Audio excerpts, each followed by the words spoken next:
Assalamualaikum warahmatullahi wabarakatuh, teman-teman yang saya hormati, para pendamping kemanusiaan.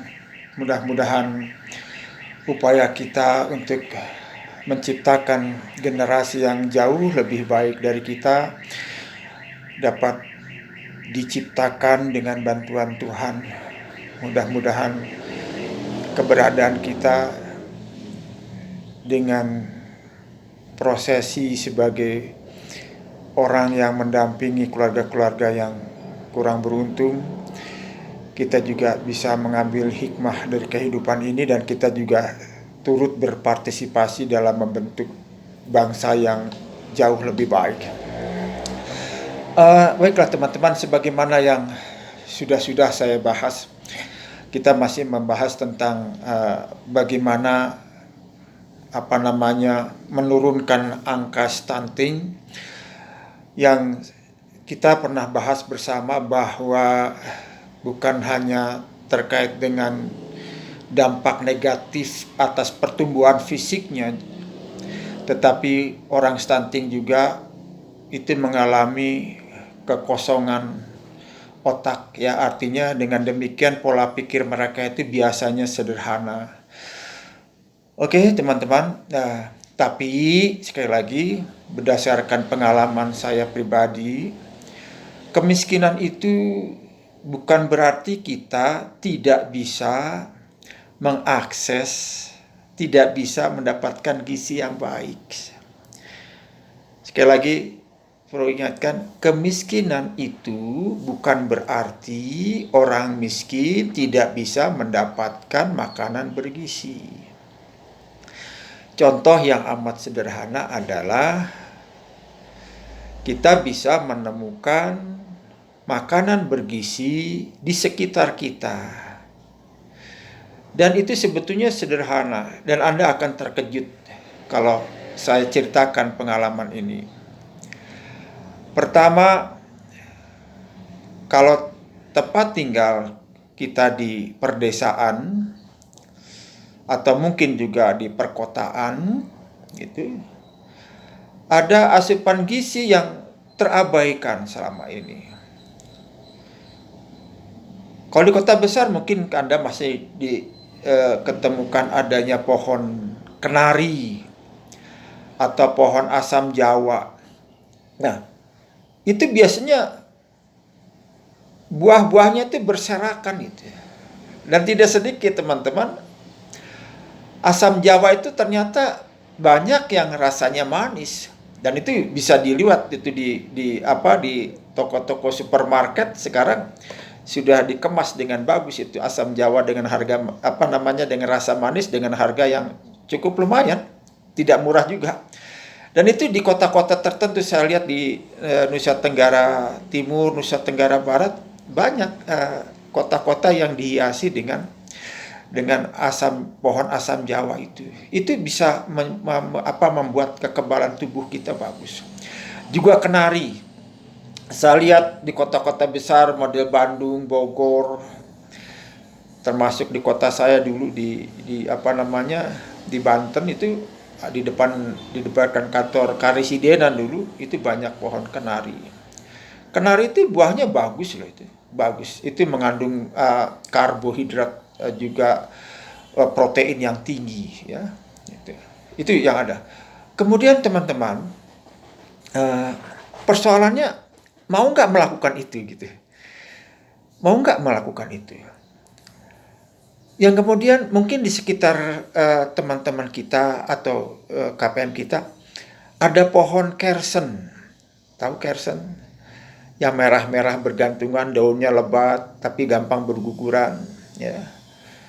Saya nggak tahu istilahnya di tempat Anda, tapi kadang-kadang kalau dia masih mentah dia hijau, kalau udah matang itu merah, menarik.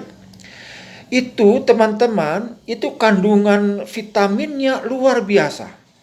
Bahkan jangankan buahnya, daunnya pun itu berguna untuk orang diabetes. Silakan lihat di Google, silakan lihat manfaatnya. Saya nggak tahu nama di tempat Anda, tapi saya mengenalnya namanya kersen. Dan saya hampir setiap hari tidak pernah lepas untuk mencari kersen itu. untuk naik ke pohon kersen, karena kadang-kadang kersen itu tumbuh liar, ya. Itu sangat sangat baik untuk kesehatan dan daya tahan tubuh kita sebagai manusia. Ada lagi teman-teman, di semak belukar, ya. Di semak belukar itu saya juga kaget, ternyata harganya mahal. Sampai 700.000 per kilo. Kaget juga saya.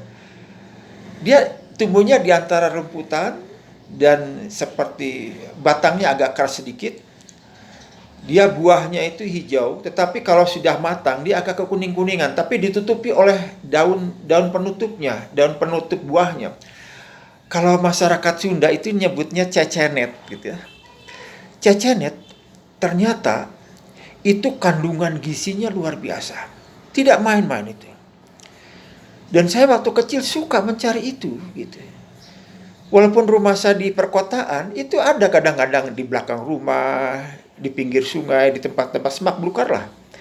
Saya memang ketemu itu, dan itu rasanya enak, manis gitu ya. Ternyata teman-teman, menurut hasil penelitian, itu buahnya itu mengandung banyak manfaat. Salah satu diantaranya adalah antioksidan dan juga menurunkan kadar kolesterol, juga menambah tenaga atau stamina. Kalau nggak percaya lihatlah di supermarket yang besar itu harganya sekitar 700 sampai 500.000 per kilo. Kemudian juga kebetulan saya di Parahyangan ya teman-teman ya. Saya juga banyak menemukan, kalau kita orang Sunda namanya lenca. Saya nggak tahu teman-teman di Aceh nyebutnya apa, tapi dia bulat-bulat. Kalau matang dia berwarna ungu, violet gitu tuh.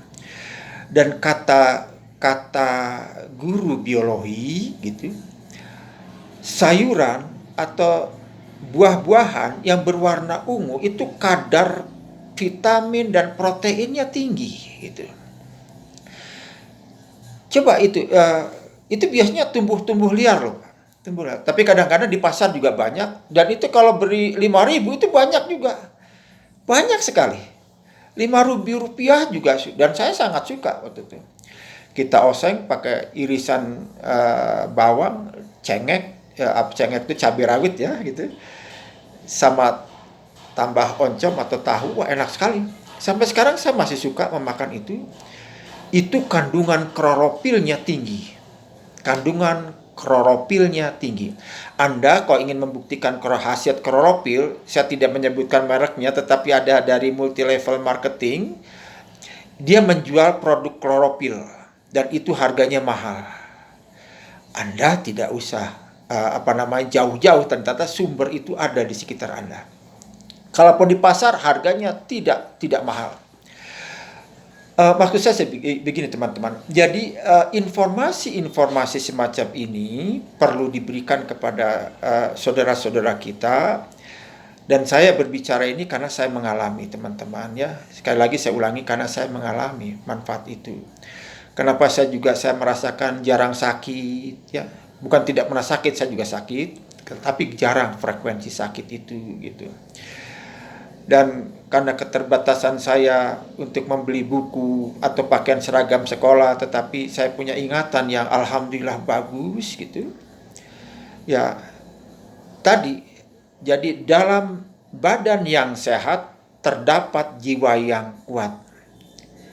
Itu memang betul. Jadi, untuk menciptakan generasi yang akan datang, kita harus mampu mengantarkan sedini mungkin orang-orang mendapatkan akses gizi yang bagus. Dan gizi yang bagus itu tidak perlu mahal gitu. Contoh yang sederhana, mungkin teman-teman yang pernah sekolah pesantren dan sebagainya ya, pernah tahu tentang West Corny. West Corny itu orang saking miskin-miskinnya orang, pakaiannya juga dari kulit kayu yang saya dengar. Tetapi dia berkehendak memuliakan ibunya dan menggendong ibunya naik haji. Apa yang dia makan? Ternyata beliau makan lumut. Lumut kalau menurut saya ganggang dong. Kalau ganggang kaitannya dengan kloropil dong gitu ya. Jadi saya membayangkan, apalagi misalnya ada rumput laut dan sebagainya, makanan yang termahal di Korea itu tuh rumput laut loh. Ternyata rumput laut itu datangnya dari NTB, dari NTT, dari Sulawesi Utara. Kaget juga saya. Nah, kita lepaslah kalau misalnya kita jauh dari laut. Tetapi sumber protein yang tinggi itu ada, klorofil itu ada di sekitar kita. Daun pepaya muda itu tertinggi. Daun pepaya muda, silakan kalau tidak percaya. Atau buah pepaya yang masih muda dikukus itu dikonsumsi. Bahkan untuk masyarakat-masyarakat tertentu itu pepaya muda itu katanya bisa meningkatkan stamina bapak-bapak, saya dengar itu. Asal dikukus dan sebagainya. Maksudnya kalau itu orang kaitannya, kalau bisa dimakan dan dapat meningkatkan stamina pria, berarti darahnya lancar. Kalau darahnya lancar berarti dia dimasuki oleh sesuatu yang bisa menggerakkan gitu. Berarti makanan itu bagus gitu. Jadi kalau saya sih kaitan dengan pasak bumi dan sebagainya, bukan soal pasak buminya, tetapi kandungan pasak bumilah yang membuat darah itu lancar. Dan darah lancar itu akan mengantarkan oksigen ke seluruh tubuh kita, termasuk otak kita. Maka pola pikir kita bagus, stamina kita bagus. Kalau stamina kita bagus, kita bisa bekerja apapun dengan bagus gitu. Nah, teman-teman, jadi itu ya, ajak saudara-saudara kita yang kurang beruntung tadi untuk mengakses makanan-makanan yang bergizi tapi tidak mahal. Selanjutnya teman-teman, saya berharap kita tetap semangat, dan mudah-mudahan Tuhan Allah yang Maha Pengasih dan Maha Penyayang melindungi kita semuanya dan membahagiakan kita semuanya. Assalamualaikum warahmatullahi wabarakatuh.